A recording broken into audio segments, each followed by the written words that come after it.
Sure. All right. Episode 1. What's up with you? I'm chilling. You laughing already? Yeah, I'm chilling. What's good? I hope you chilling. So it's D1 Podcast. Myself is Patrick Odedina. Brian Ford, co-host, and our first guest, Rashaad Slowley. Wait, Rashaad Slowley. Rashaad Slowley. Now we gonna give you the right introduction. Oh my God! This man, back in the day, would you say D2 All American? Yo, you know what's funny? Low HUD, Super 7. Wow, Super 11. Super 11. All types of records broke. Talking about stepping out of high school. Southern Connecticut State. Yeah, 6 touchdowns in one game. Yo, you know what's real crazy? Well, first of all, I'm going to say a lot of things that I've been meaning to say that I see on the Breakfast Club. I like that. Like, they be asking, like, yo, can I curse? Can I curse? Oh, all right. Shit like that. So you going to be chatting? It's fire that y'all got this called D1 Bound, and I ain't go D1. Yes. So, there's actually a reason to that, because we found that you had a pretty unique athletic experience that we're going to get into. But at one point, would you say that you were D1 bound? At one point, I would say that. Okay, all right. So yeah, this isn't specifically for people who play Division 1 or play professional or anything like that. Really wanted to kind of get into details of just student athletes from all different levels. So not really just trying to talk about college and NCAA. We will touch on that, but really wanted to find out, just details from your whole experience, talking about, even from elementary, AAU, anything like that. Because, obviously plenty of people did play sports in their time, but not everybody knows specifically, or they just hear stories, and, a lot of times people lie about their experiences and everything. So really, like I said, we wanted to hear from, people who had different perspectives. You played football going through college, right? So, we'll have obviously other people who play basketball, which is a different experience, that kind of thing. So, fair. We really wanted to go through all of that. So, first thing, could you just walk us through like your athletic resume, kind of give us the whole rundown? You don't got to be modest either. My athletic resume. Because I saw this. And before I ask you, send me your resume, and you would have thought Shadi was sending his. You would have thought Shadi was sending his resume to the owner of the New York Giants. This is a fact. Because on the top, I had his name and address. I know. So I had this job before, and I was trying to refer Shadi on to get into the same job. Yes. So I say, send me your resume. He sends me his resume. Right. Had to be like a page and a half, 2 pages, right? But at the top, like under his name, where he got his school, Southern Connecticut, it had to be like 8, maybe 10 lines. All stats. It was ran for 2,000 yards, senior year, 27 touchdowns. All of this, blah, blah. And I was like, listen, we're going to have to cut this down a little bit because this is all nice, but they don't really care about that. Yo, I'm not going to hold you like when you hold me. Nah. Honestly. All right, so pause. Let me hold you. So pause. Let me hold you real quick. Like when you an athlete like all your life and you never had like a real job, like going in, when you talk about a resume, you thinking about all the good things you did in your life. Right. So on my resume, I didn't have nothing else to say but sports, because like that's all that I really did good in my life at the time, which makes sense. Like, that's why we got good friends here that had me return the resume, put some actual things on it that's worthy of like being looked at for a job. And what's crazy about that job is that I didn't get the job because of something sports related. Yes.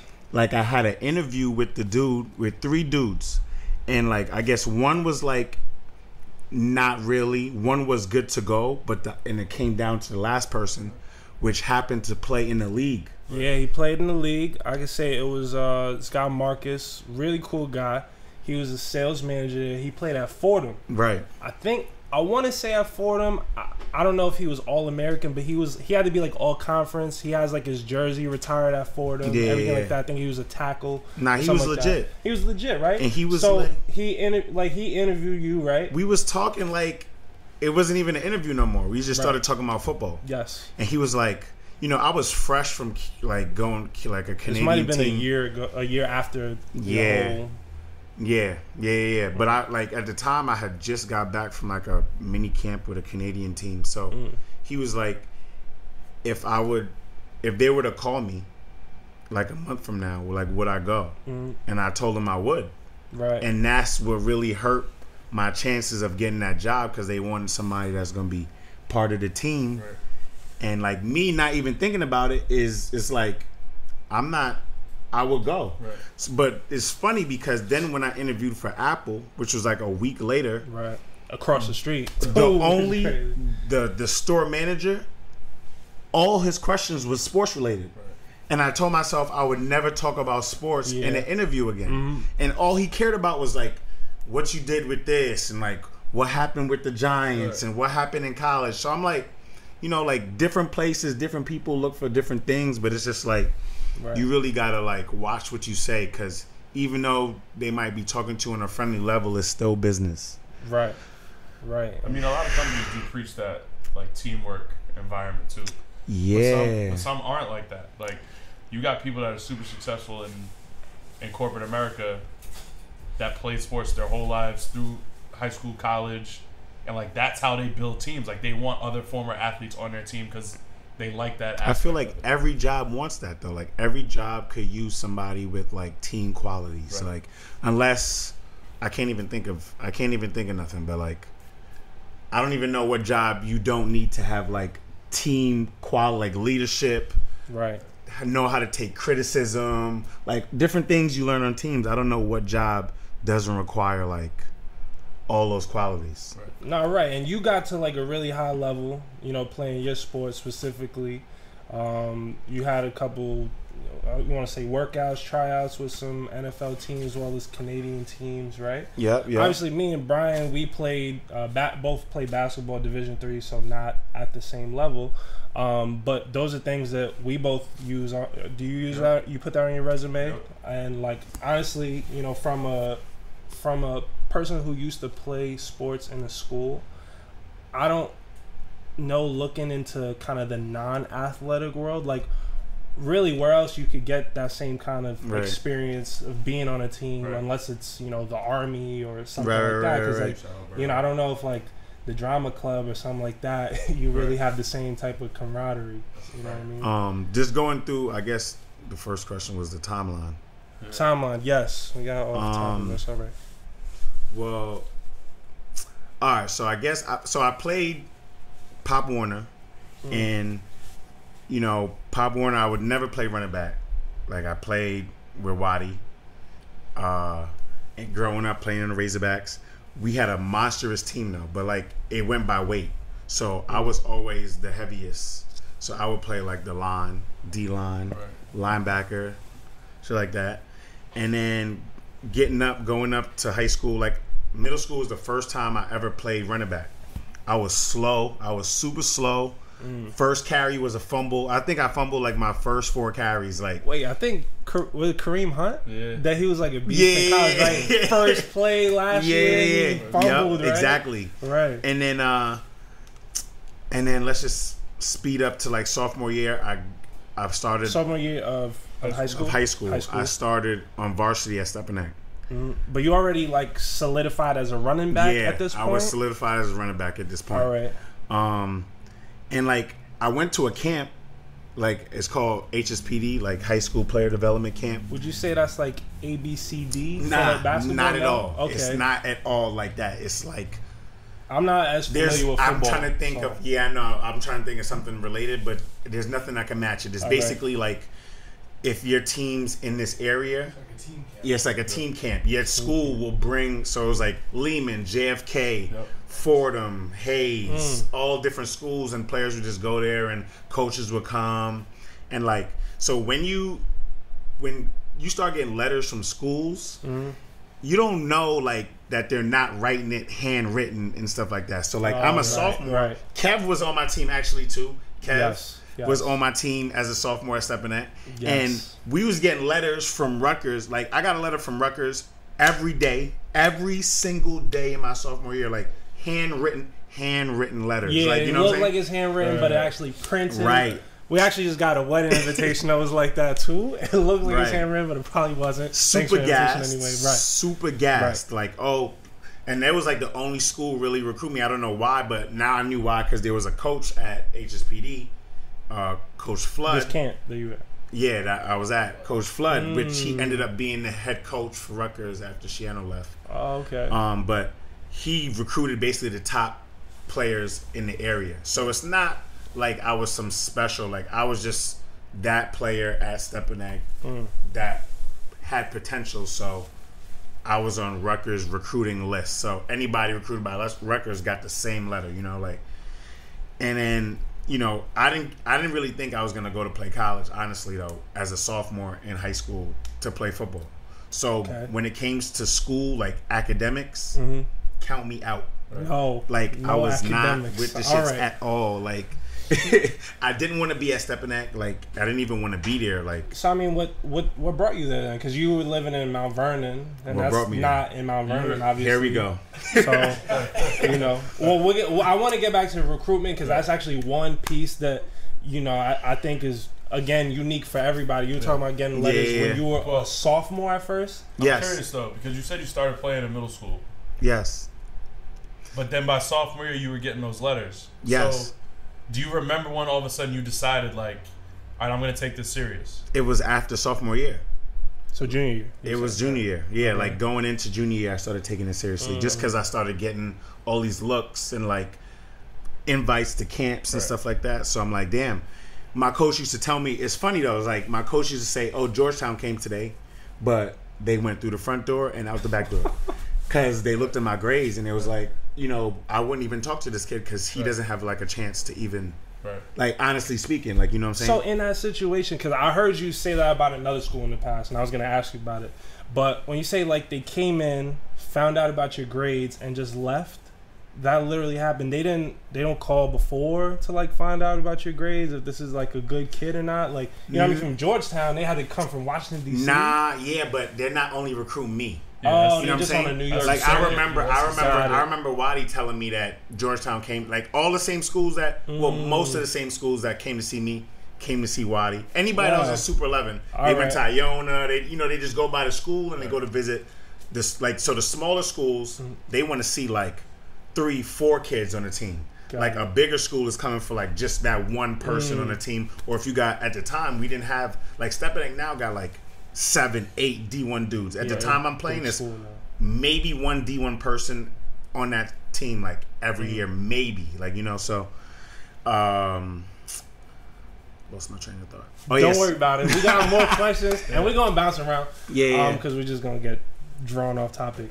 But specifically, in terms of recruitment, because we got to that part of your career, you could say, you started getting letters around your sophomore year. You're saying from Rutgers, a coach who you kind of knew from outside, that started bringing you, just started bringing attention your way. And then you start, obviously, I'm guessing your junior year was better than your sophomore year. You got a couple more letters. Yep. Senior year, you're getting more letters. Without getting, you don't have to get into specifics or name anybody or anything like that. But, you know, we hear on, like, the ESPN, all these, like, breaking stories about, like, Louisville basketball, how they were recruiting people, paying people off, doing all types of crazy stuff. And it doesn't have to specifically be, you know, somebody giving you money or anything like that, or even yourself. But those kinds of things, did you experience that, or did you see those kinds of things happening, you know, with other people? And you laughing, so you better not say no. Nah. So, all right. So our school is sponsored by Under Armour, right? Not today. Were they back then? Still, that was back then we weren't. 2007. 2007. Back then we weren't technically sponsored by Under Armour, but we were, just because the dude that yells "Protect His House," Eric Abagu, like he went to Stepanek. So even though we weren't sponsored by Under Armour, we're getting a truckload of Under Armour stuff at Stepanek for everybody, for the whole team. For the whole team. So is that's not necessarily like a thing, right? That's not bad. It's not bad. It's just, you know, they're blessing us with, like, you could donate whatever, you know. Sure. So he went to Maryland. And the guy who started Under Armour went to Maryland, right? And the coach at Maryland at the time, Coach Friedgen, that's not the coach today who's wilding. No. All right. Nah, that's not the coach. Okay, all right. But he is from Harrison. All right, which is around the corner. Right. So they recruited me heavily, crazy. But like you're not supposed to, unless you're a senior, you can't bring people on campus or go to events with people and stuff like that. Okay. I've never been to any horse derby thing, anything like that. But so I visited Maryland unofficially, but they paid for me and my mom's place to stay. They brought me to this horse derby. Stayed in a press box with Coach Friedgen, Eric Abagu. Just started talking about just how this is stuff that our players get, special treatment, things like that. Okay. But I mean, they didn't do nothing crazy. They're not supposed to. Right, but in your head, this isn't a big deal. But when you hear about it, these things kind of come out. The wildest is probably Coach Shiano. Coach Shiano, when he was coaching at Rutgers, he was wilding. He was putting dudes through private workouts on Rutgers, game field. Wait, so you're not supposed to do that? Nah, you're not supposed to. If I'm a junior, you can't invite me to your school and put me through private workouts. So were they supposed to wait until you're a senior or until after you graduate? I'm supposed to be on an official visit. It's supposed to be an official visit. So every player gets 5 official visits. All right. Going in in their senior year. Got it. That summer going in. And then that's when everything, you got a certain budget you got to use on a player, things like that. So everything is documented, But he over recruited, so I feel like he felt like he had to bring players on private workouts because he's recruiting too much. So his budget for recruitment can't cover all the players that he's recruiting. Then he started to get Adidas money. It was getting crazy. It was getting crazy. It's getting crazy. But nothing wild. But stuff like that is illegal. You can't do that. As far as going on visits. Yeah. So where'd you go on your 5 officials? I didn't even take 5 officials. I went to Maryland. I went to Rutgers, and then I didn't even go to Southern. I went to CW Post with Waddy, and I went to Buffalo. And that was it. 4 schools. 4 schools, and then Maryland was waiting. So the way, at least when you're not a 5-star athlete, the way D1 schools work is if you're Maryland, you're Syracuse. Yep. Maryland's waiting on Syracuse to offer, or Syracuse is waiting on Maryland to offer, before they offer. You know what I'm saying? It's validated. Exactly. They don't want to be the first one, right? So they're let me know when Syracuse offers you. Oh, wow. Let me know when Temple offers you. Let me know. So you had those schools telling you they just don't want to be the first one. Right. That's kind of trash. There was a bunch of schools too. There was schools don't want to show their Michigan cards. came to Stepanek, basically told me a whole bunch of nothing. We don't want you to play running back. We want you on the team as an athlete, but not in the backfield. We don't know where we want to put you, but we just want you on the team. That was actually one of the questions that I plan on asking early on, because I know, specifically, I would say college players, if they do make it to the NFL, a lot of times teams will kind of make them change their position. Either they went from a quarterback to a wide receiver, or something similar. It's rare cases. It's mostly for quarterbacks that's athletic. Okay. So if Terrell Pryor, what's that dude Robinson? That dude that played at Michigan, Denard Robinson. I know even Tim Tebow. They tried to get him to play something fullback, else when he was a quarterback. He was All-American champion quarterback. Like Lamar Jackson, Heisman winner. Right. Like, and they want him to do. They want him to play wide receiver just because he's so athletic. They kind of like, because he's so athletic, they kind of like downplay your quarterback skills. So they kind of want to put you in a more athletic position to get you on the field, like, you know. But in college, they more so change your position during the year, I would say. Or they tell you prior, like, we don't want you at this position. So if you go to this school, you already know what position they want you as. You know what I'm saying? Like, yeah. Because I feel like scholarships really go by how many scholarships per team, but I feel like football teams break it down by position, what they need, like, you know, team needs and stuff like that. Sure. So if I'm a running back, they don't need a running back, but they need an outside linebacker, but I want to play running back, I'm not for them because I'm not playing outside linebacker, right. Which some schools did, like Stony Brook, Hofstra, wanted me to play outside linebacker. It's crazy because I've never had any defensive film in Syracuse, at Stepanek at all. So it's like... But out of curiosity, do you think, one, maybe if you would have played a different sport, you know what I mean? Because you played basketball through, like, I think junior year, was it, in high school? And you were... Could you say you had like 89 rebounds in one game? 22 rebounds one game? 28. 28. Is that a record for the slam dunk? So you was Dennis Rodman. Wow. Yes. Got it. All right. So clearly you could have. Would you say you could have played basketball at some level? Like, maybe, I don't know if you would have made it to the same extent, or you wouldn't have. I got one basketball letter, and I was from like Assumption, like a D2 school, but no, I don't. Okay. So I feel like a lot of football players, if they are multi-sport athletes in high school, they'll play football and then they'll run track to stay in shape. Yes. Do you think that affected your recruitment? Were there ever any coaches that asked you about why you were playing basketball that made it seem like that was something that was getting in the way of what your potential could be? No, because I didn't. Like, I quit Stepanek basketball halfway through the season. Right.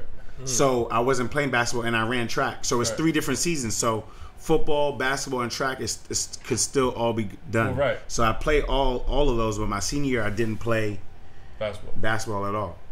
Okay. I don't even know how it's crazy how I ended up at Southern. Like, Southern was recruiting me, and then they said they stopped recruiting me because I was getting bigger looks. So I didn't hear from them at all, like, after the summertime. Crazy. So they thought they would be like wasting their time because you got Georgetown and Rutgers hitting you up, so he didn't come to Southern, basically, right? So Maryland wanted me to go to Sacramento Junior College, right? That's a little extra. And so basically, if I go to Sacramento Junior College, I would be a Maryland commit. I would wait 2 years, and then I would then have to go to Maryland. Bring the mic closer. Oh, bring the mic closer. Yeah. Me too? No. I'm good. All right. And, like, I kind of, like, went through this with my mom, and she asked the coach, like, if I got hurt, like, what would happen? Right. And they said it would be a dub. Right. So I would gray shirt, which is a red shirt in junior college. So when you go to junior college, red shirt is called gray shirt.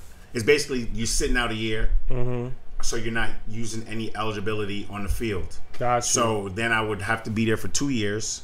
So I would go into Maryland basically as a sophomore on the field, but I'll be a junior in the class. In the class, all right. You know what I'm saying? So it's 2 different eligibilities, like 2 different classes. But you would have had to been in Sacramento, which, I'm sorry, that don't make no sense. Because you talking about you going to Maryland. Right. There's no closer college that you could play at. So, you know what I'm saying? They had a deal with Sacramento. So D1 schools have relationships with junior colleges. Got it. So everyone on Sacramento Community College was already committed to a school. All right. It was just because of grades. I want to say they had at least like 29 commits. Okay. D1 commits already, you know? So I try to go prep. Like, I visited like Salisbury, Trinity. I try to go to like Milford. Milford was trying to charge wild bread. They already had like 3 running backs who are in the league right now already. Mm-hmm. So Waddy committed to Southern Connecticut. I text Waddy like, yo, where you going to school at? He's like, I'm going to Southern Connecticut. So I'm like, shit, I'm about to call him and see what's good. So I drove to Southern Connecticut. Sat with the coach, like, you know, I'm not eligible for D1, but I'm eligible for D2. This is like the best school. So it's strictly off of grades, the D2 or D1? Yeah. Like, so there's no D1 schools that, like, you know what I mean? So what is it? Would you say it's like a cutoff? You had to have a 85 average so or something? Or what my was the GPA issue? was bad. My SATs was good, but my GPA was low. So, like, as you know, like, if your GPA is low and you start with your GPA low, like, it's hard as hell to bring it back up. Yes. So it got up to a point where I was eligible for D2, but I wasn't eligible for D1. I didn't realize that. Right. I didn't know that, like, I personally didn't think that all the D1 schools were, like, great academic institutions. It's not great, but there's a cutoff. Like, NCAA has a GPA, like, restriction on. So let's get into that a little bit more, because I feel like that's that common, I guess, misconception now, is that kids are getting in with whatever grades they can get. So were there any situations where coaches would try and, like, see what they could do to let it slide if your grades were a little bit lower, or was it a strict hard cutoff? Wait, we might be talking about two different things. We might be talking about two different things. Are you talking about going into a school as a recruit? Right, going into a school as a recruit where a coach knows, like, he's at that cutoff, but I want this kid. Because I remember WCC, Westchester Community College. That's different, though. That's like college, going to a college. In college, yes. But, like, high school, there's really nothing, like, unless I wasn't to that. Like, if I was LeBron and I had my grades, I still would have went to wherever they wanted me to go. You know what I'm saying? So, like, I was good, but not to a level where they about to risk their job on academically, like, to change my, you know, to that point. Like, it wasn't to that point. Like, I never, like, insinuated about that or anything like that. I mean, specifically with you going to class, right? Because I saw, it was like a meme the other day that was actually very kind of eye-opening to me. Would you say, because you didn't have the best grades in high school, you made it to college and you actually graduated, what were your grades like in college? My grades was good in college, but college is a whole different ballpark. It's like, a fact. I feel college is a whole different ballpark. I feel 4 classes. Like, you got teachers are fans, sports fans. So, like, if I miss a class that had a quiz in September, that quiz is getting opened and taken in December. Oh, okay. All right. Like, just so you can get that grade. Yes. Like, you know, like, when you in college, is different. Like, it's do what you got to do to get this person playing this week. Got it. You know what I'm saying? Like, there's things you could do. Like, college is easier. You just really kind of just got to show up in class as attendance. Right. But as far as, that's all you got to really do to graduate, from my experience. Got it. And they just kind of finesse the rest of it for you.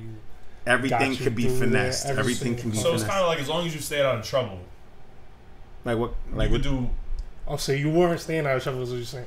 No, I'm saying, like, staying out of trouble with the school, where the school would want to kick you out. Yeah, I mean, as long as you stay out of trouble like that, you can do whatever you want. Well, you know, we all do some dickhead shit in our life. That's a fact. At least once, we can all say we did once. So I'm gonna just tell you my dickhead moment. All right.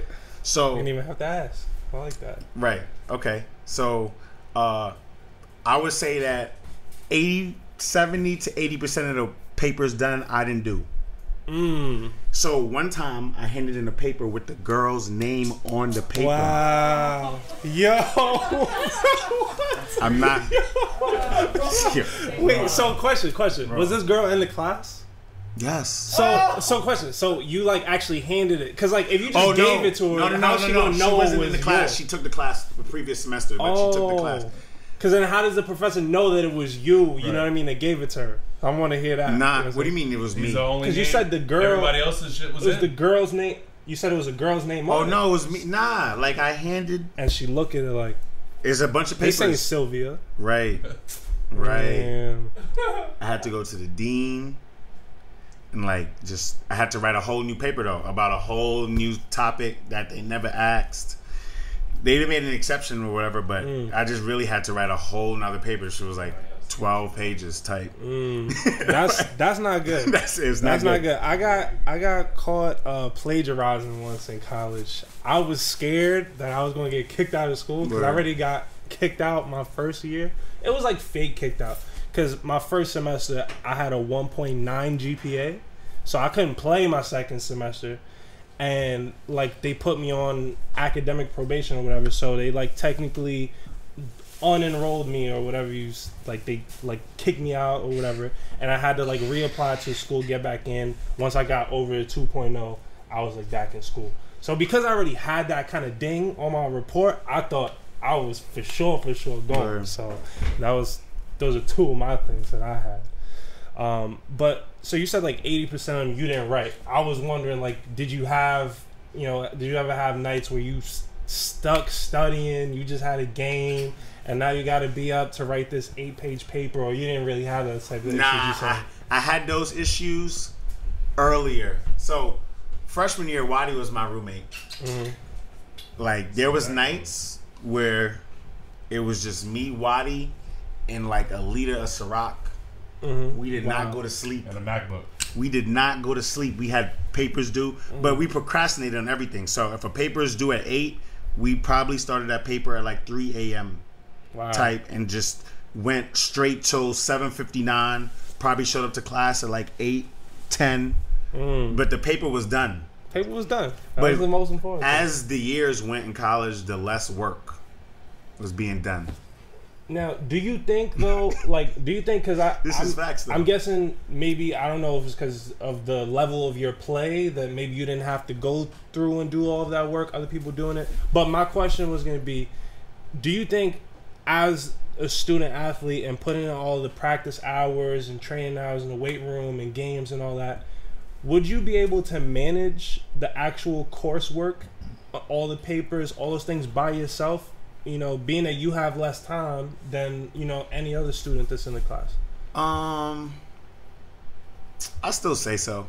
Like, I'm not trying to sound lazy. Like, there's definitely time to get work done. During the season, it's probably harder, but like going D2, it's like you don't gotta, like D1 players are like traveling from Thursday for a Saturday game. Like, you know what I'm saying? California, like, we ain't really, we probably had maybe like 2 games in the season where we gotta leave like from a Thursday. So like, it's not really that crazy. It's just like, between like practice, class, meetings, like you need time for recreation. So like that time was not for studying. It was for recreation. How was the program in terms of providing you guys with tutors? Nah, they provided us with tutors. Study hall. If your GPA wasn't, you had to get your GPA past a certain, I forgot what your GPA had to be passed, but like to get out of study hall. But they had tutors. Like our academic advisor was on us, like in the locker room, sitting in our lockers, like, why you ain't go to this class? You hear a lot of stories where like the tutor is really the person that's just getting all the work done for the players. Nah. I don't think I got work done because of like what I was doing on the field. I'm just a nice person. I feel like if I was a regular student in the class and this person was next to me, like whoever is the person in front of the class 10 minutes before the class with the index cards, that's who you talking to.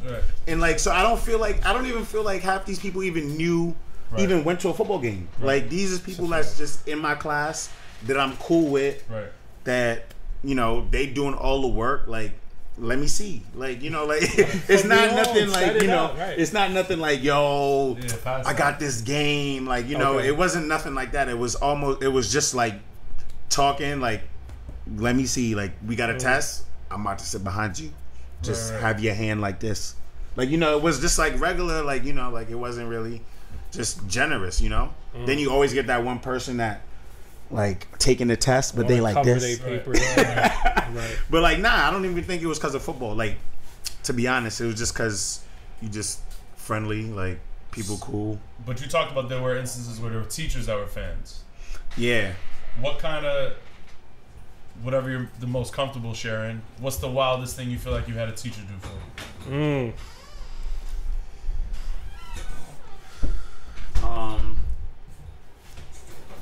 I had like a chemistry teacher.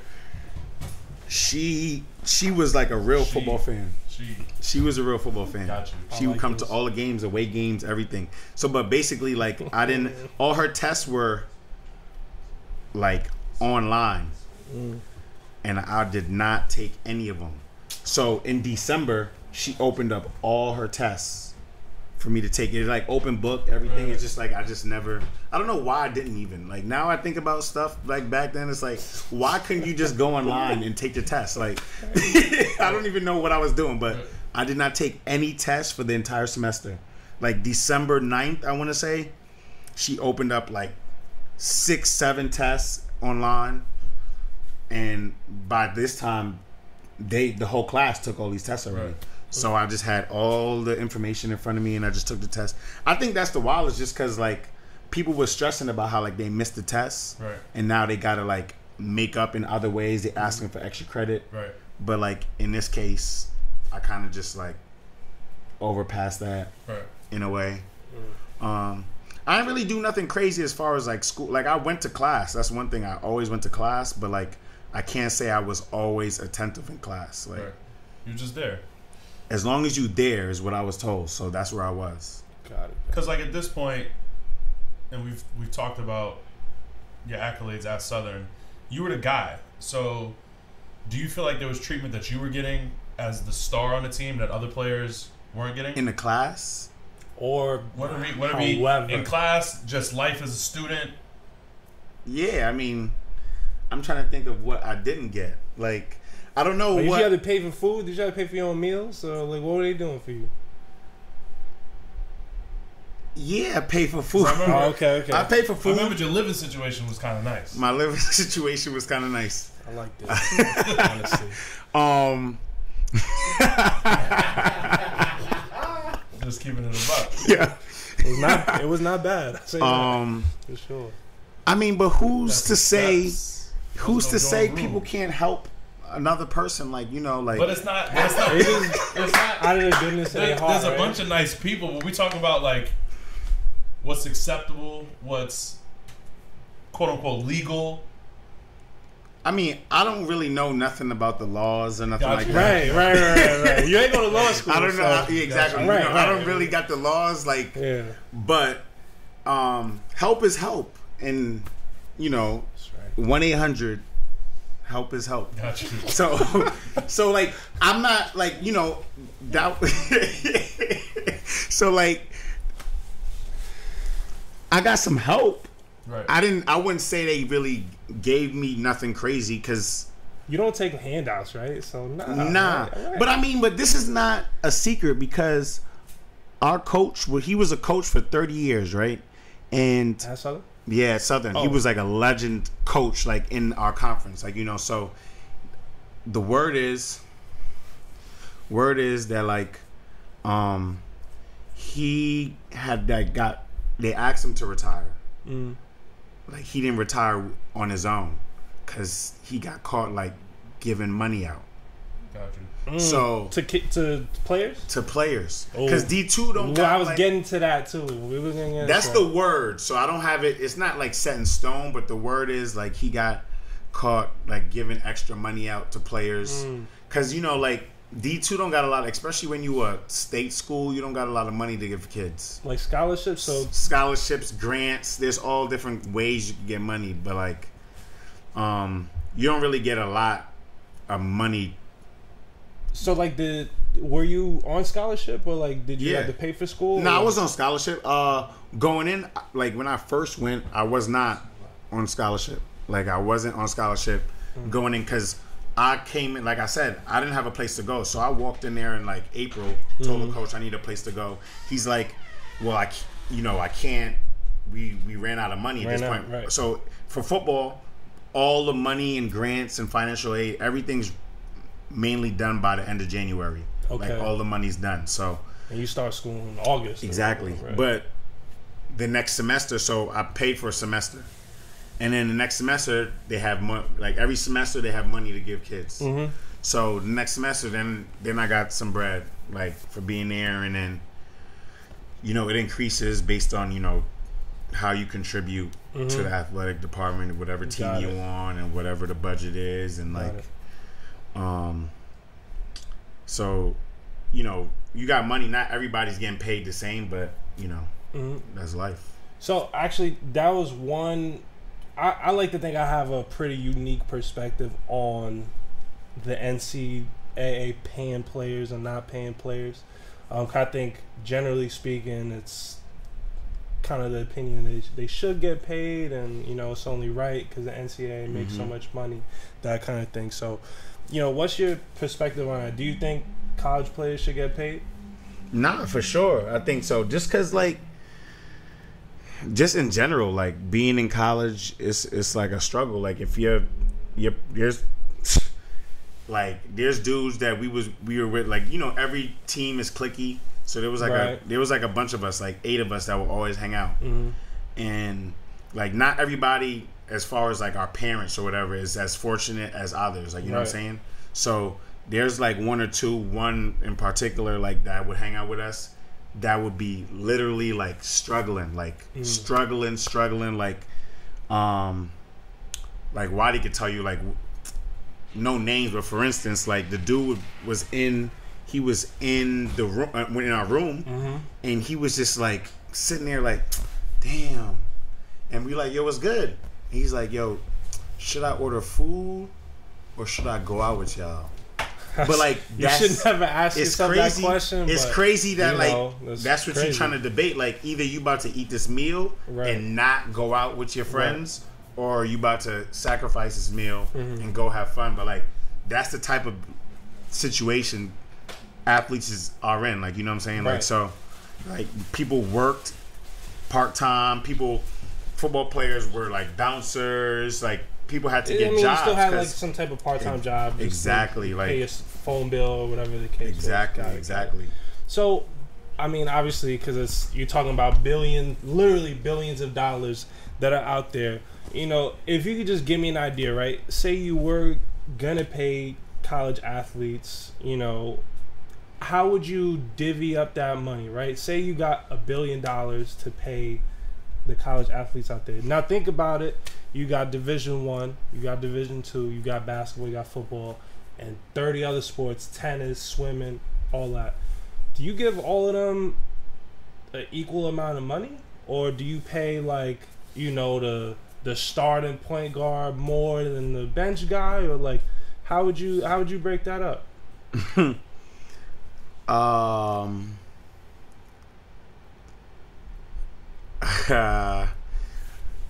Honestly, probably if it was up to me, I probably would break it up based on in the same way they kind of do financial aid. How some people don't even qualify for financial aid, but based on income, and then some people qualify for people wait for that refund check. Right. They can't eat or do anything till that refund check come. That refund check come, they got Jordans and all type of stuff. So I probably would do it in the same way. It's not fair to say because he scored more touchdowns, he should get more bread. You know what I'm saying? That make him. But in the argument that a lot of people make is this is the guy who's making all the money for the school. You know what I mean? So it's this is the guy who's selling the tickets. People are coming to see him score 30 points a night. He's the one that everybody. You know what it is? I'm thinking about it. I'm thinking about it as a Southern Connecticut thing because we don't have. It's not we got a school store with our jerseys and people buying it and stuff like that. Obviously, if I went to Alabama and I'm the quarterback and you buy my jerseys, I'm selling out. You should give me some bread. You know what I'm saying? But at Southern, it's I'm scoring touchdown. But how much more bread am I bringing in by this is? I don't know. So this is. I don't know. This is why I have the opinion that I have because. If they were to pay college athletes, I think there's no right way to do it. Yeah, you know what I mean? It's crazy. And for me, playing Division III and you playing Division II, I would imagine our schools didn't make money off of sports. Right. You know what I mean?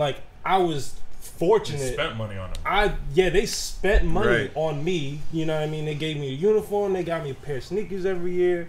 We got to go on one or two overnight trips every year. But for me, I can't say no. They can't pay me, or if they did, we probably wouldn't even have a program anymore. There's a lot of Division III schools even like shut down when they just run out of money. One of the schools in our conference did that back in like 2010 or something like that. Cool. So, you know, primarily speaking, is Division I football and basketball from men's basketball that are profitable like programs. Yeah, because that's why I think the line gets blurred, right? Because Division III, you really are looked at as a student athlete, where the student comes first. Where it's like you're there at an academic institution to do well in the classroom, and if you play sports, then cool, that's what you're doing outside of the classroom. But the more competitive you get, that starts to change a little bit, because now you're making bread for the school. Right. So like that shifts from, oh yeah, the school's spending money on us to travel, to now you're making that money that in turn they're spending on you. Right. So while I agree that there's never going to be a right way to pay athletes, it has to be done. Well, how would you do it? Or, I mean, a rough figure. I don't need specific percentages or anything, but, like, give me some kind of idea that makes some type of sense. You know what I mean? I mean, I feel like at the end of the day, it's going to have to be relative. Just the same way that you look at it in the pros, where you got your star players that are making the most. That's always going to happen. There's got to be metrics that are out there to be able to prove which players are bringing in the most money for the school. So you would say it should be broken up, whether it be merchandise based, whether it be who's getting you those looks in the press, whether it be, because we're in 2018 is a metric for everything. Mm-hmm. Everything. You're looking at jersey sales. You're looking at how relevant you are on social media, how that ties into the school's overall brand. There's going to be ways that we'll be able to figure that out. Now, the one thing that I say against that, though, is say you're paying players relative to their performance. You're paying players relative to their performance on the team, right? Right. So then, would you say each team gets the same amount of money and they get to divvy that up? Now you're talking about a salary cap, so like then it's even. Because if you're talking about it like that, and Duke has $100 million, I think, and you got whatever Southern Mississippi State who has $5 million. Mm-hmm. Now Duke is gonna get all the best guys. But no, I don't think you could do it that way, where it's all of Division I has the same salary cap. It's got to be relative. There's really no right way to do it. And that's probably why it's never been done. I'm just curious there's no way, because then that takes away from what makes it so special about going high D1, right? Because if you're at a low Division I school, but you're making the same amount as someone that's at Alabama's making, what's the incentive to really... Honestly, if we're talking about it being about money... It's done the right way right now. The schools can't do it, so the boosters do it. Whoever putting in the work, the boosters pay them. If they get caught, they get caught. If they don't, they don't. So it's like, that's why it's done that way, because you can't really figure out a right way to do it. Like... So let's talk about the boosters, right? Because I mean, we know people that have get their hands shook after the game with a couple $100 on the field. Thousands. Heard stories. At this point, it's known that this is being done. It's not a secret. So at what point do we just make it like, all right, like if this is going to happen and we're going to say there's regulations against why it shouldn't, why not just make it a thing? That's one of those things that you gotta like just let it happen. I don't really know. You know it happened. Just mind your business.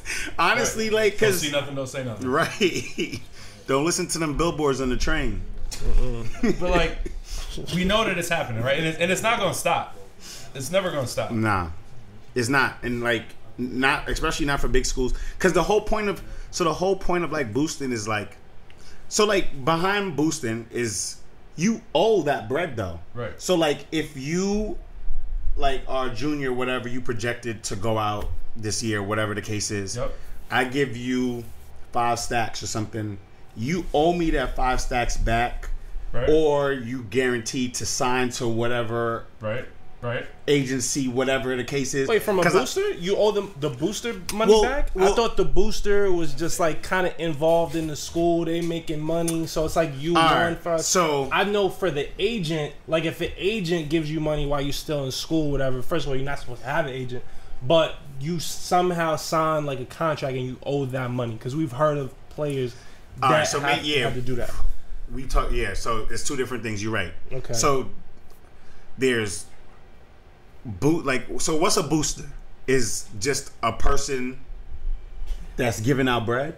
I mean, personally speaking, I couldn't give a direct definition of a booster. I thought it was someone who was literally their job to kind of help the student athletes out, kind of show them around town, keep them happy, like take them out to eat. And like those kinds of things, obviously give them a couple $100, couple $1,000 for like the big guys under the table. I've been in places where this has happened, but I don't see it as boosting. Like it's like, let's just say you played for Southern in 2000, and I'm playing for Southern now, and you come over, we kicking it right now, and you throw me 3 stacks, right? Like you boosting. Like, you know, or you give I mean, boosting, when you say boosting, it's like I'm stealing from the store. That's what boosting, like, that's an old boosting. But no, like the boosters for the school, from what I understood, they were kind of just people around the program who like they were like behind the scenes, you know what I mean? Like I think it was one of the like 30 for 30s on like Miami University. And there was like a guy who was always on the field, running through the tunnel with the team, wearing the green and orange. And he was almost acting like he was on the team, but he was a booster. But like, he was really doing it because he wanted to feel like he was part of the team. And he was literally giving people money. But it's almost like not even an official job, you know what I mean? But it's someone who gets stuff done, gets the dirty work done. That's what it sounded like to me. But obviously, I mean, maybe didn't have so much of an experience with it because at Division II, maybe it's not as much as that as, you know, one of the bigger schools. That happens with alumni, boosters, and then there's also like agencies that will throw you bread, and you would guarantee them that, you know, you'll sign with them, and then there's cases where you don't sign with them, so now you owe them that bread back. Like, you know what I'm saying? So there's different people that donate different bread, so it's kind of like you got to really differentiate all the different people that's giving out bread, like, you know, like Okay. I know we kind of went all around with academics, athletics, everything. So let's talk about once you graduated though, and you signed with an agent. That was before you graduated. How was that? How was that transition? Right, because now you go from 6 touchdowns, you the guy. You sign with an agent, and now you starting from the bottom again. Nah, that was wild stressed, actually. Like, because I wasn't ready for none of that. Like, so basically my last game, senior day, game finished, and like in the tunnel, there's like 5 dudes, and like come to me like, yeah, blah, blah, blah, work out this, like cars and all that kind of stuff. Like I was so overwhelmed, like, because I didn't know what, I wasn't ready for nothing. So literally though, like I call Ray up and I'm like, yo, what should I do? Because I have no idea how this works. Ray? Like, Ray who? Ray Rice. Oh, Ray. Ray. Okay. Yeah. So I call Ray up, and I'm like, yo, I don't know what to do. Like, there's just a whole bunch of dudes talking about come train with me for this, and like, you know, we know this team and we could get you here and there. And he's just like, don't sign with nobody right now. Just work, train, get a place to train. Don't sign with nobody. So I didn't. I just went to like these all-star games, played in those, and then what happened? Oh, okay. So Lowell Robinson, he's from Mount Vernon. He coaches at Steppenegg now, actually. He worked out. He used to train with this dude. So he was in the league at a point. And we grew up together. So he worked out with this dude, Joe DeFranco. And he's like a real experienced trainer. He's like Forbes top 10 athletic performance trainers. Like, players send their like athletic resume to him every year for him to train them, you know. Right. And it kind of costs a lot of bread, which agents kind of cover. So he basically put me on with him, told me to come in, train with him, and I basically was part of that group of 16 dudes going into the draft training. So it was dudes from all over. Dude that went to Georgia, Utah, Nevada, like all kind of like dudes that their agents sent them over here, staying out here to train. So in there, I met my agent. So there was a dude, he was already covering another running back. My boy, he's from the Bronx, Stephon Green. He was already an agent of him. He went to Penn State at the time. And DeFranco's like, yo, you should take this dude on because he's young. So like there's all different kind of agents. Like there's agents that really only want to they only care about you when it's something to do with bread. Right. Yeah. And there's agents that really would like fight for you. Like if it's not about like there's some agents that care about the money or they care about you. Like there's two different. I mean, at the end of the day, it's their job. Right. So you know, at some point, they're investing their time. They're gonna want their money. This investing dude, their time hoping on a return. This dude specifically, though, he was young, so he was like he worked hard, like just familiar. getting and he came from a lot of money already. Okay. So money was never a thing. Like he would put up a lot of money on us, and it would never be like you owe me this, like you know.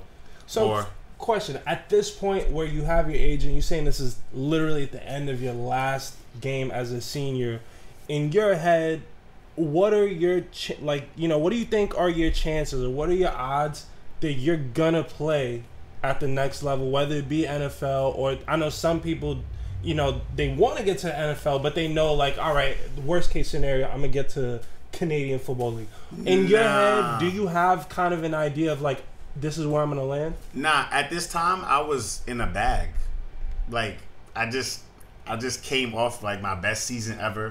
First team All-American, like top offensive player in Northeast. What else? Not tell me what else. First but team. I really was like I had the most touchdowns in Division II. Like I didn't think that was a lot. And people was gassing me too. Like in my ear, like, oh, it's lit for you, blah blah blah. Like, you know, I went to these All-Star games. So like just think about like you go to an All-Star game, right?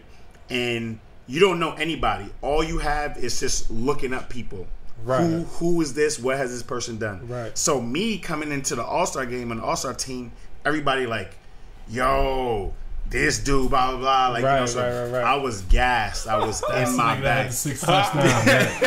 I was in my so it's like they don't know me. It's just what you can read. So it's everything is based off what you read. So like at the time, I'm like, yes, I'm league. Like, don't tell me nothing. I'm league until I started training. What happened when you were training? It was over, bro. I started training with dudes. Everybody was faster than me. Dang. Everybody was different. Everybody was like the dudes that I was training with were all league for real, though. Like, so how did that? But I mean, going from literally you coming off the field, you're done with your senior year. Now you're going to training, and everybody's faster than you. If you were so good while you were actually playing, how are these guys? You know, like you're saying like you were one of the slowest guys or whatever. These other guys were performing better than you. Why weren't they, you know, doing better than you like on the field? But it looks like now in training they going past you. For one, they played D1. Okay. So that's a whole different ballpark, you know what I'm saying? But like, so, you know, I feel like NFL teams felt like they had to give me a shot just on base of what I did on D2. Right. But like these dudes that were coming from D1 schools, maybe their numbers weren't the same, but like they're still a beast. Like that doesn't still not make them a beast. You know what I'm saying? So like, these guys could have been like maybe, you know, they didn't start 4 years. They just like played a little bit their senior year. They did okay. Like Steph, for instance, like who we both had the same agent. He went to Penn State. He didn't have a breakout year. He still ran a 4.2. He still had good hands. He still could move. So it's like, so all those numbers are legit. But when you move to the next level, they don't care about how many touchdowns you scored. They don't care about what school you went to. they just looking at a body on a, like going into like Giants rookie camp. They don't look at that. There's dudes from all kind of schools. Everybody got on the same helmet. Nobody's like, oh, this is that dude from Southern. This is that dude from Alabama. It's just like, you know, like everybody is trying to get that position, so it don't matter. Like everything is canceled basically. Right. Like that was fun, but like now it's time. It's a whole different ballpark. Everybody starts from everybody exactly. Like training was stressful. Like I didn't drink. I ain't do nothing. Fun was over. It was a job now. Yeah, you're trying to make it a job. Yeah, so I know a couple of y'all I used to go out with and just drink. It was me and you and just drink Red Bulls all night and just drink Red Bulls all day because I still wanted to go out, but I couldn't. I wasn't trying to drink or nothing. Like if I said like I told myself like if I left school early to train and like try to get to the next level, so I said if I'm gonna do this, then I'm gonna have to do it the right way. So I ain't really indulge in any extracurricular activities except for really training. I trained 6 days a week. I had a yoga instructor come to my crib 3 days a week. I had a chef drop off meals every Sunday. The trainer was paying for all this, you're saying? My agent was paying for all this. Your agent was paying for all this? Yeah. Wow. Yes, bro. He sent us to Jacksonville for 14 days in like a condo and trained. But it sounds good. We was training 3 times a day. Yeah, that's not in 90 plus degree weather. It was not vacation. Like it wasn't. But I mean, like, you know, we was really working. Like, you know. What kind of support were you getting at this time from Southern? Whether it be the coaches, the trainers, or was it to the point where once you were done, that was it? Nah, I wouldn't even say that because nah. I wouldn't even say that. I was getting they supported me the whole way. Like I remember I used to go back to Southern and train with the track team. Like I wouldn't go to the meets or anything because I had an agent. Right. If I didn't have an agent, I would have competed. But I didn't have. I had an agent, so I couldn't compete. But they let me train with them. Oh, because now you're not NCAA eligible because you got an agent. Exactly. Got it. All right. But they let me practice with them every day, and they would treat me like I was on the team. Like, you know, still go over my stance, my starts, things like that. So they still like held me down. Southern always supported me. Like the personal the athletic trainers, they always held me down. Like even though I wasn't on the team, if I needed like ice bath or whatever the case was, they still like supported me. It was good. So I had a good support system. Like between them, Ray, like everybody was really supportive about the whole journey. Really. Okay. Now, because you talked about going into this kind of training season, whatever you want to call it, kind of getting ready for the draft or for the combine or for your pro day, whatever that was. Everybody going really starting from square one. Like, do you feel you performing at a really high level, like D2 All-American, right? You probably could have played maybe somewhere at a Division I school. Like, do you think if you would have done that and, you know, maybe not have started as many games or had as much playing time, whatever the case was, do you think maybe you would have had a different outcome? Like, you know what I mean, trying to go pro? Like, say you did go to one of these schools, these Michigans or Rutgers or whatever the case was, do you think that would have either helped or would have been worse? Like, you wouldn't have been as good as you were? Nah, I probably would have been in the league. Probably would have been in the league if I went to like a Michigan. It's different though. It's different, like just the type of training, like resources and stuff. Yeah, right. Just the weight training and the kind of like programs and everything they would have provided us with is like, I feel like I would have been a better player coming out of college. Like I feel like I had to make up a lot. Like I learned a lot from DeFranco post college that I probably would have learned early at a D1 school coming up, where coming out of college I would have been more ready for my pro day than like training with DeFranco was stressful because like I say that because I'm looking at all these dudes that I'm training with and they all kind of like got a good grasp on like getting ready for their pro day, stuff like that. Like I'm not really emotional. Like, I don't really get emotional about nothing. But, like, training was super emotional because it's like I'm training 6 days a week. I'm doing mad shit. I'm going here and here and here. Right. Doing everything every day. And it's like I'm working on, like, a 40, and my time is not getting better. But it's like I'm doing everything I'm supposed to do. Like, and it's all, like, technical things that no one ever taught me prior to going to that training. Like, you know what I'm saying? Yeah. So like... So do you think that the NFL was always the goal, or was it more of like, because like you said, you started playing when you started taking it serious when you were a sophomore. Did it just become a thing like, I'm good at this, so I'm just going to see how far this is going to take me? Then once it got you to Southern, you did as well as you did there. Then like you said, all that pressure hit. Did you feel like it was like, I want the league, or I can't just give up on this because I have all these people with all these expectations of me? It was a little, I would say it was 50-50. You know, because growing up, it was like, well, I mean, I want to say like from high school, college, a lot of like my off season I spent with Ray. Right. Ray was in the league. Right. And like, I'm training with him. I want to say like my senior year really was because of that off-season work that I put in with Ray. So it's like it half because, you know, my mom and all these other like people be in my mom. That's the thing. Like, my mom don't know anything about football. Right. People be telling my mom the wildest stuff. Like, my mom is talking about agents before I even started talking to an agent. Like, talking about the league and like how I'm going to the league and like all this other stuff. Like. And it's like, you know, it's not that easy, but it's like she counting on me, blah, blah, blah. Right. But like, I didn't really think about it like that. Like, I wasn't going into games thinking about the league. Right. Like, I was just going into games just trying to kill, like, that game. Like, I wasn't really pressed on the league, honestly. Like, I don't really think, like, Wadi, I never talked about the league. I don't think. Like, not like that. Like, you know, Ray was in the league, so I seen everything that he went through, going to games and everything, but I never really was like, yo, I'm gonna go to the league, or I should do this for the league. Like, not like how people would think, I guess. Can you remember a time when you felt like you just were ready to just give up? Like, I know you said going through all this training, like, it sounds cool. You're going down to Florida, you're doing all this training. Yes, I went to Florida, and we did our first 3 days.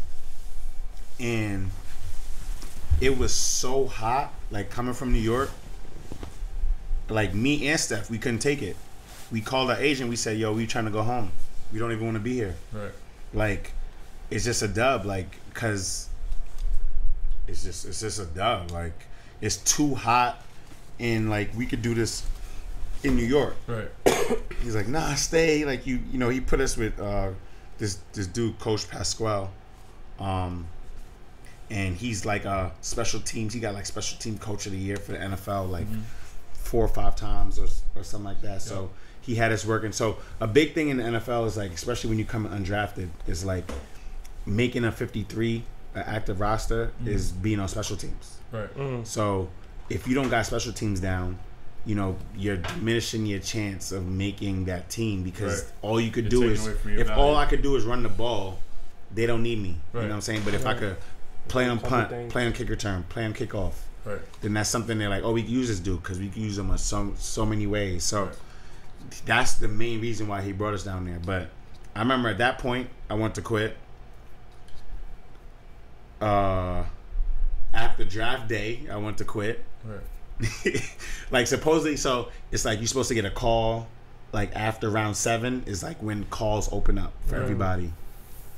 Day 1 went, no calls, a dub. I'm just like, I don't even want to do this no more, dub.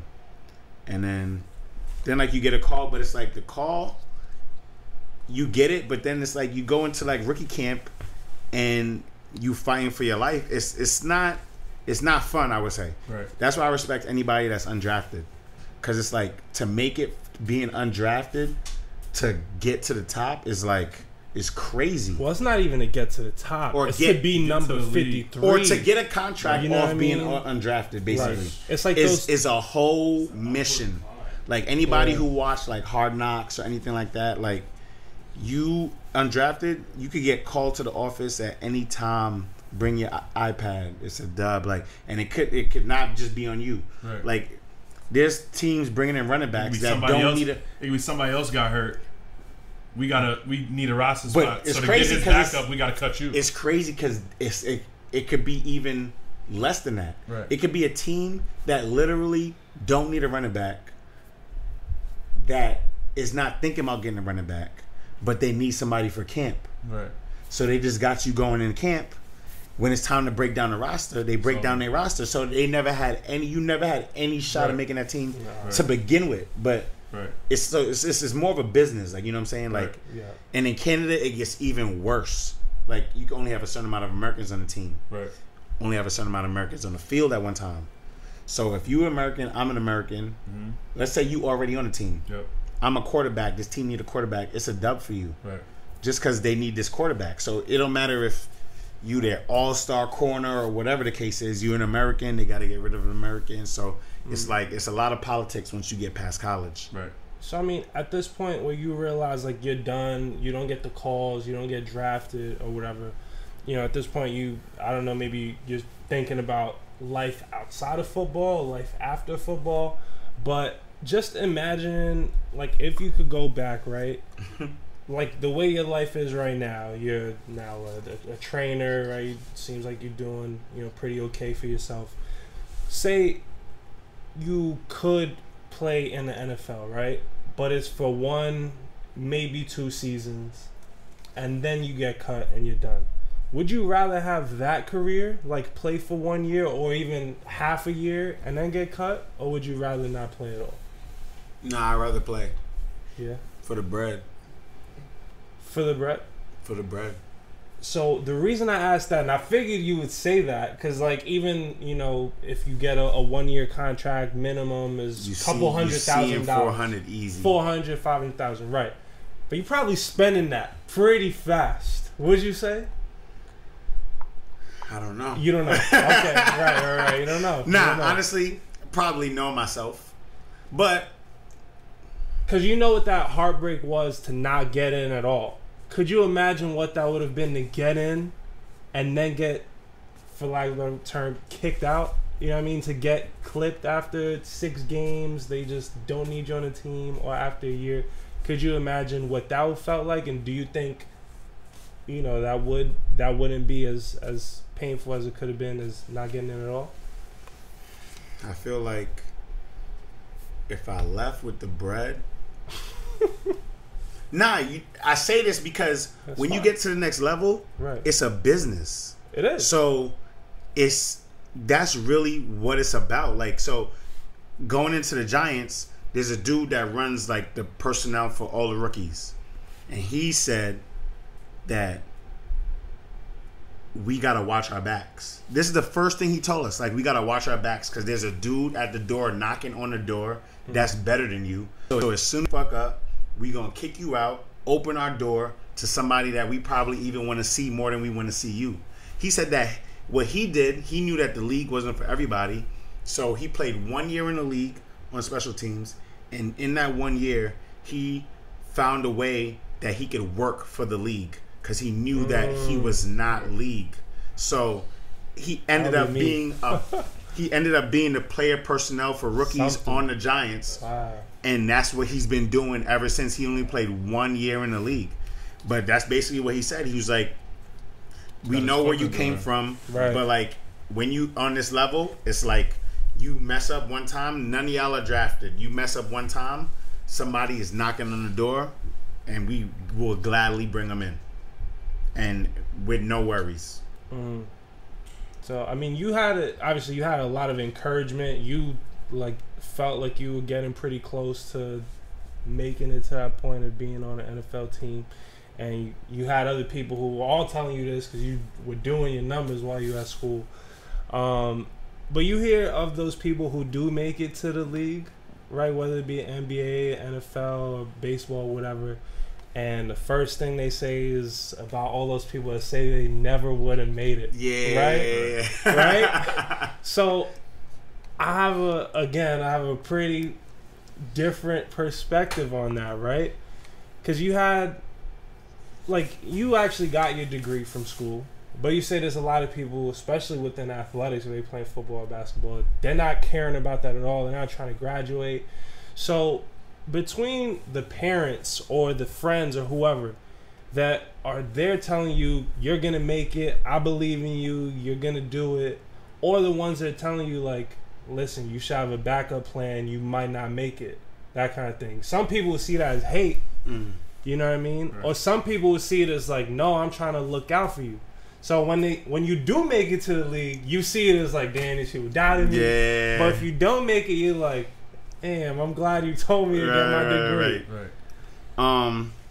Nah, but I still feel like everybody, like, especially if you doing something, you got haters. Like, you got people that's like, I don't even know why the league even looking at him like. He's not league at all. You definitely be like I'm like, he's not that nice. Like, I played against him. Like, I don't care what numbers he did. Right.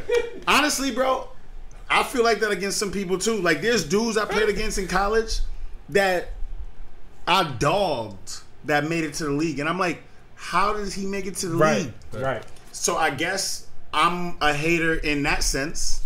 Like, you're human though, it's all right. So if he ever said, y'all said I never belong, he probably be talking about me. Like, everybody got one of those, like, you know what I'm saying? But like, there's always people like that that's gonna be like, oh, you trash, like, you know, everybody got somebody like that. True. So it's like a middle. You got the people that's actually hating, people that's like looking out for you but saying something you don't want to hear. Right. And then you got the people that's here to support you in whatever you want to do. And then you got the gassers that just be gassing your shit daily. Like, yo, bro, man, you should have been on the team, bro. I don't even know why. Like, they'll be like, you better than AP. I don't even know why why they would even pick him up over AP's you. Trash. Like, first of all, AP trash. Like, you know, like, even to this you gotta day, love those people, though. Even to this day, like, Saquon will run out of bounds. You should be on the Giants, bro. You know what I'm saying? You should be on the Giants. Yo, they need you. Right. To this day, like, it just be crazy. So it's like different categories of people, like, you know, but like the haters and the gassers, you kind of just gotta take them out of there. Everybody in the middle is like, all right, that's kind of exactly. All right. One other thing, I don't know, I never heard you talk about anything about this, but specifically with football, CTE being like a big kind of thing that's talked about nowadays over the last couple of years. Now, I know your position specifically was very violent, because like when you touch the ball, that play is ending with somebody hitting you or a couple people hitting you. Now, in terms of like concussions and things like that, do you recall that ever being an issue for you? Damn, do you remember? I never told you. I don't know. All right, so I want to say like the hardest I ever been hit in college is probably with my own team, like in practice type shit. They just be bugging, like, you know. Oh, like one of those, like, everybody in the middle and it's two guys? Nah. Just going through team. Like, so, like, in, like, the springtime is where people fight for positions. So, people going hard, like, you know what I'm saying? Like, almost like game time, like, basically. So, our defense, like, it was early spring. Our defensive players kept grabbing my face mask. And I keep telling them, like, stop grabbing my face mask. Stop grabbing my face mask. Like, so I get tight. So I'm coming around the corner. On a corner. Lower my helmet. Boom. I kid you not, Wadi. I'm not lying. The dude's helmet flies off. Wow. Run him over. I'm out of bounds. I literally do not remember the next 5 plays. So, like, they said I came to the sideline and, like, my eyes were, like, looking crazy. And, like, I'm like, nah, I'm good. Like, so the next day, they show me film. I do not remember any of those 5 plays at all. I got to wear glasses for, like, a week. I'm wearing glasses. Like my mom came obviously because she's a nurse. Like I can't. Everybody's scared that I'm going to sleep. Like, but that was the first and only real concussion. Like literally headaches all day, day.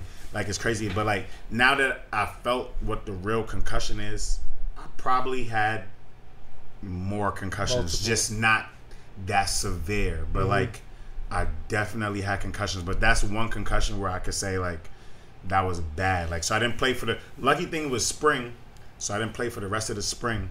But it was like you were out for a while.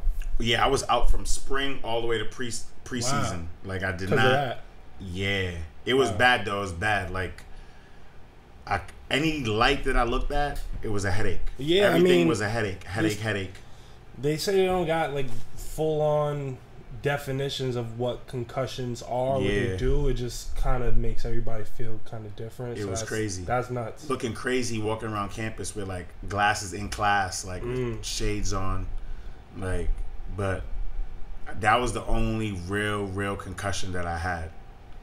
Did that scare you from playing at all then? Or like, did you not? I feel like maybe back then it wasn't on TV. You play football. You know what I mean? As much as like, as they talking about it now with these guys. I've seen some bad concussions on my team. Okay. Like dudes. I've been in games where dudes on my team would hit like linebackers. Like one linebacker hit it, like played against Bryant. We played against Saman. He hit somebody, got up and just started swinging at the air. Wow. Like just started swinging and like people trying to get him off the field. He just swinging on people. Like I've seen concussions. Like I've seen people get concussed like bad. But like when you play football, especially when you've been playing for so long, like you just laugh. Like he bugging. He got to sit down and then you just get back in the game. Like you're not. Yeah. It's contact. So it's like. You're not really thinking, damn, I don't want to get a concussion. Like, you know, like when adrenaline's pumping, it's kind of like I probably had a concussion and like liked it and I shouldn't have. Like seen stars for like a second and like, oh yeah, he really get hit. They hitting. They and like, like they hitting now. And then like, so now I'm like ready for next play. I'm trying to really hit. Like, you know what I'm saying? Like, so like, give me one more. I'm not thinking the opposite. Like, yo, let me chill because he bugging. Like, you know, like that's where football kind of comes in, where it's like, do you want your children to play? Kind of thing. That was gonna be my next question. Like I do want my son to play, but I'm like if I have a son, but I'm not gonna force it on him. Like, you know, okay. He just gotta like I'll put him in all sports and he gonna find what he love. If he love football, then that's cool. That's what he plays. If he don't, then that's cool. Like, you know, one thing I won't though is boxing. Like I would not have him box. Yeah. But like anything else, like football, I'd be skeptical. Like as of right now, I don't have no children, so I could say like I'm on the fence. Like I kind of don't, but I won't mind if he does play football. True. But like, you know, I'm not 100% against him playing football. Like I just don't understand how like some people let their daughter play football. Like you be seeing girls in Pop Warner and stuff like that. Like a girl on our team last year. Yeah, see, I'm not having my daughter play. Nah. That's different. So what do you think about all the rule changes now? Because on the one hand, everybody's super aware of how dangerous football can be. We got the NFL going out and trying to make an effort to minimize those concussions. And everybody's trashing the league saying, oh, it's about to be two-hand touch. Do you think there's ever going to be a middle ground where we can say like, oh, well, now we're doing everything because this is what we need to do to make the sport safe? Nah, there ain't going to be a middle ground. The league is just getting soft, but obviously for these reasons. Like, you know what I'm saying? Like, CTE is something you can't discover until that person is dead. Right. So it's like they're doing all these things. Like they got this new thing now where they got like fake people in helmets at different positions trying to see where the contact is and the force of the contact. Like, but like it's not really. I don't feel like it's just gonna get softer and softer. Like the league is just getting softer and softer. Like football is fun when it was like Ed Reed and Sean Taylor and all those dudes, but it's it's less fun now, but it's for a reason. So it's like, you know, you can't say like, oh, that was soft, but then again, you just don't want people going helmet to helmet every play. Right. So it's like there needs to be a middle ground, but you're not gonna find a middle ground because like at the end of the day, it's like people practice, but it's like when you get in the game, you could rap and roll all day. Right. When you get in the game and that dude's coming across the middle, you're gonna smack him at whatever angle, and that's why dudes be doing that. Like I don't be thinking like unless they do it every single game, it's not malicious. Like, but you might go across the middle and get smacked helmet to helmet. Like it's part of the game. Like there's nothing. I'm not gonna not risk this whole touchdown because I can't hit him in his helmet. Like you know, like you're not thinking about that in the game. So it's just like, true. I don't know. All right, well, we're pretty much wrapped up here. We thank you for your time. I know you had actually a game tonight that you definitely missed. I definitely missed. Because you took the time with us. It's okay. So definitely appreciate you coming our first episode. It was a pleasure. We're gonna try to do these maybe every 2 weeks or so with, you know, different people that had different experiences, not just football players, but definitely yours we thought was a unique experience. So we're glad you're able to share that with us. You know, right now, your current life, you're still somewhat into athletics. You're a physical trainer, right? Personal trainer. Yeah. Over at Equinox. Yeah. You know, how is that, you know, translated from your being a student athlete to now being a somewhat professional athlete, if you may? Shit. It's probably like the best thing I ever did. Like, to be honest, it's good though. It's good. Like, what I think is that because of my background, it makes my profession, it makes me more credible with what I do. Sure. Like, you know? And as far as a client trusting me, and also for me training clients, I've been through so many different training systems, trainers, things like that. So, you know, when I train clients, they're not like bored with like me telling them to do like one thing, like stuff that I Googled or whatever the case is. Sure. Like these are like things that I've done with different people, different styles. So I like it. Like, you know, it's like one of those jobs where it's like your brand is your business. Like, so I, like, you know how Hove said, you know, yes. I'm not a businessman, I'm a businessman. Hey. All right. Yes. So it's like, it's kind of like just like that. So it's like the best part about it is just like, you know, scheduling with clients and like, you know, you're not on like a 9 to 5 or like you don't got to get like PTO and like requested time off and stuff like that. It's like you set your schedule based on when you're available. You know, the money is good. That's important, right? You know, yeah. Everything's important. Like, you know, but I like it. And there's so many places you could go from it. Like, you could grow. Like, people go the nutrition route. People own gyms. People do group fitness. True. People private train in buildings. And, like, there's so many different ways. You can boot camps. And, like, there's so many different bags you could secure from, like, just that one profession. Like, so that's like a good thing. You choose your lane, you conquer your lane. You could be a nutritionist or whatever the case is. Like, so I rock with it. You think your love for football would ever bring you back? Nah, I don't love football. In terms of not in terms of playing. I'm saying, like, could you see yourself being a trainer for an NFL team, for a college team? Yeah, because I'll still be training. Yeah. I kind of considered like I want to train athletes. So not necessarily like just football, but I want to train athletes. So I could see myself doing that. But, you know, at this point, I kind of want to build my own business and like train athletes under my own establishment. As other than like, and not like be under like a team, like, you know what I'm saying? Like, I want to have like maybe my own gym. You don't want to have a boss. Right. See, let me tell y'all. If you got a boss, Got you. listen. Got you. If you got a boss, is like what you basically got a daddy. Like Brian, if your son, Brian, Talk to me. Nah, I need to hear Talk the to me. truth. So yo, Brian, Talk to me. if your son woke up one day and said, "Daddy, I want to work at Facebook," could you make that happen?